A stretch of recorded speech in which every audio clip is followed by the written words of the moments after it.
All right, me.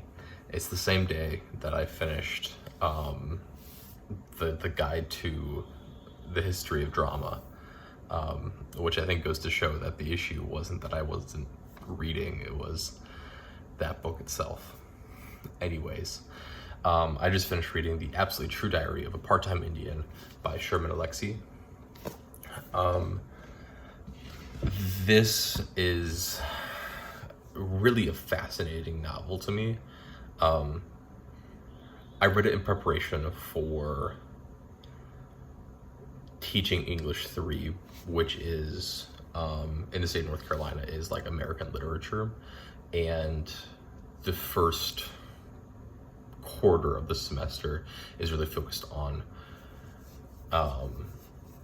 Native American history, Native American stories, right? And so this is on the reading list. And I think it's a very well-deserved book to be on the reading list. Because, especially that early in the year, because like reading it, right, it's not an actually difficult read, right? You're probably looking at more of a 9th to 8th grade reading level.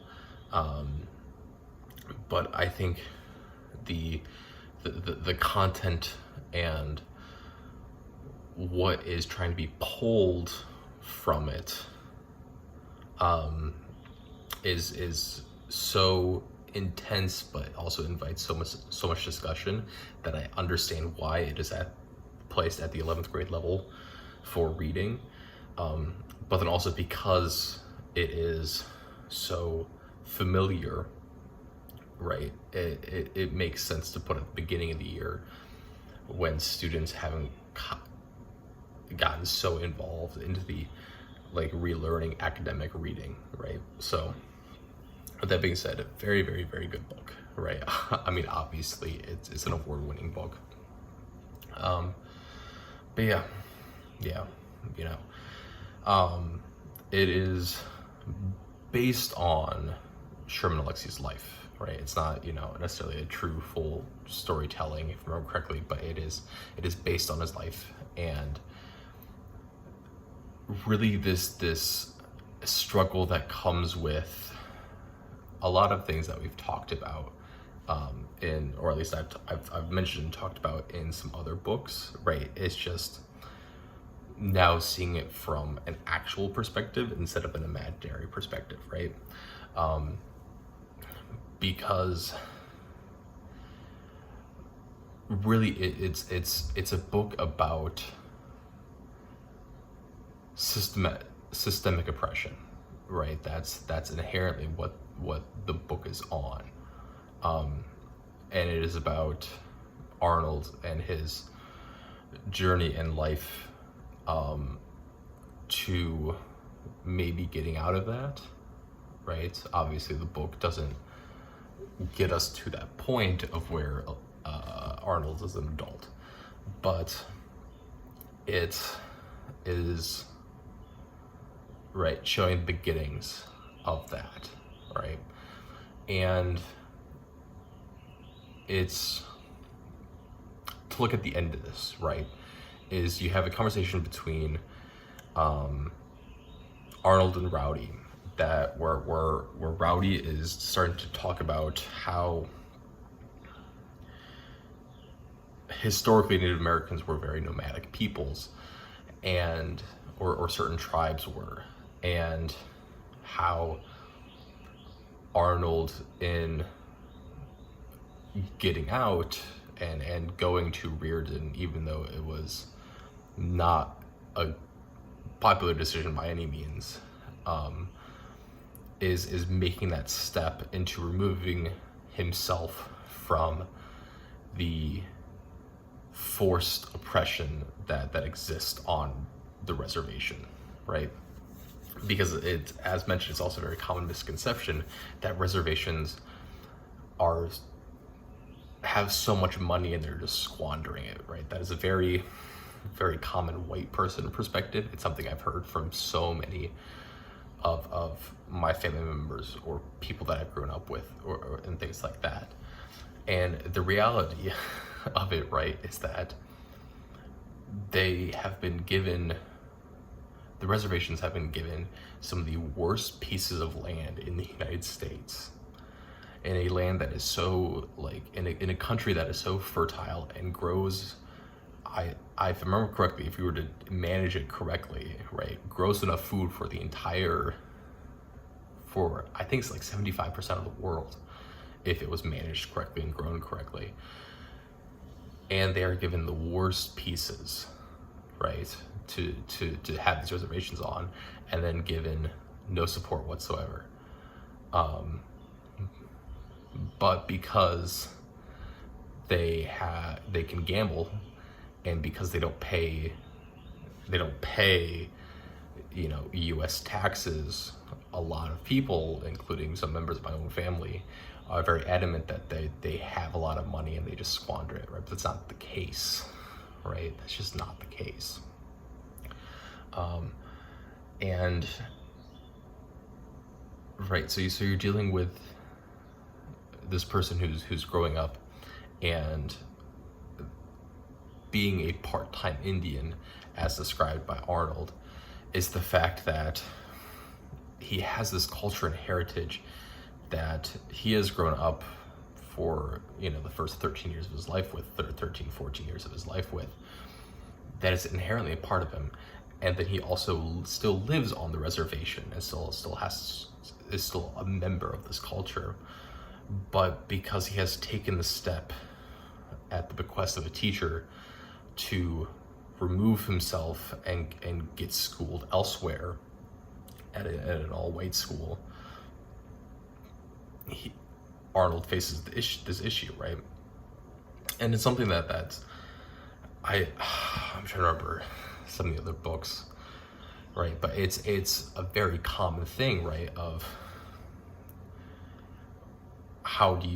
what does it mean to be you, right?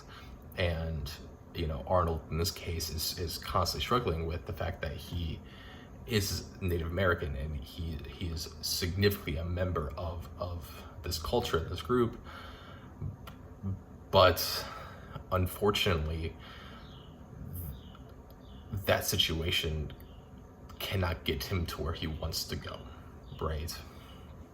And that is not the fault of, right, his culture, right? That's not the fault of the Spokane tribe, because they have systemically been set up for failure by colonization,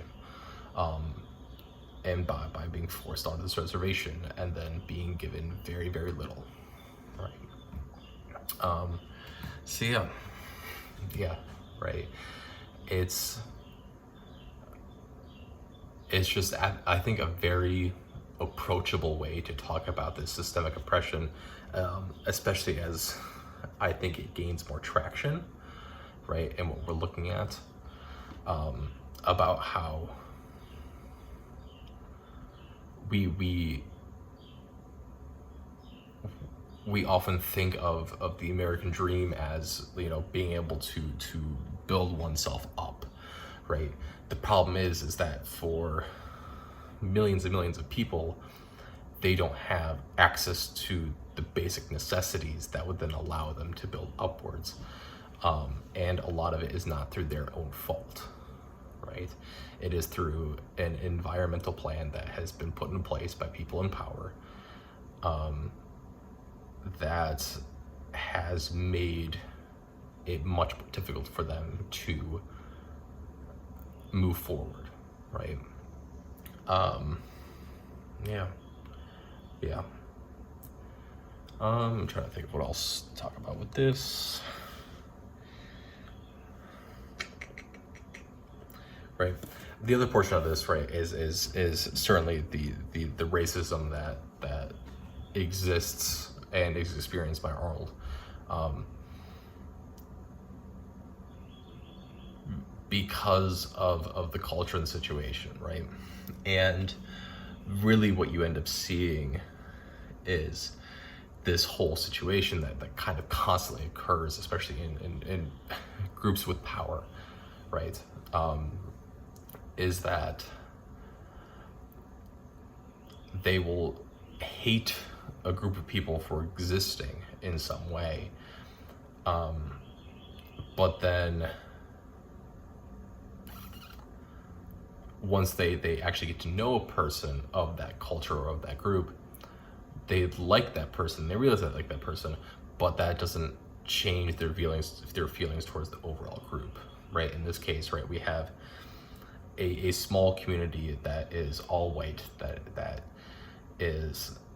has power, it has affluence, and the initial reaction to Arnold is hatred, and then it becomes dismissive, right? They don't interact with him at all.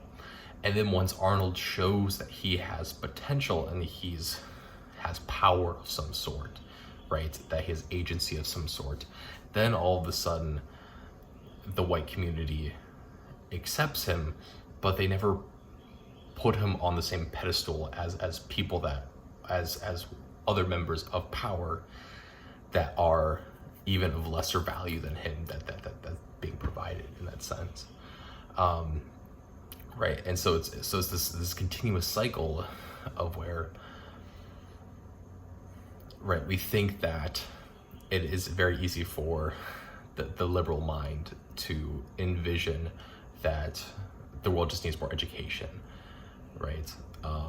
About people, about how we're all the same, about this and this, and breaking those stereotypes.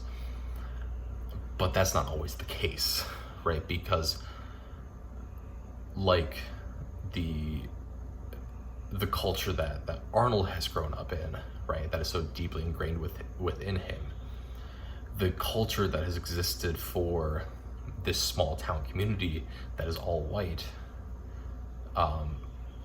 has also existed, right, and is also completely ingrained within the system. And so what Arnold is doing is effectively trying to break two systemic issues at once,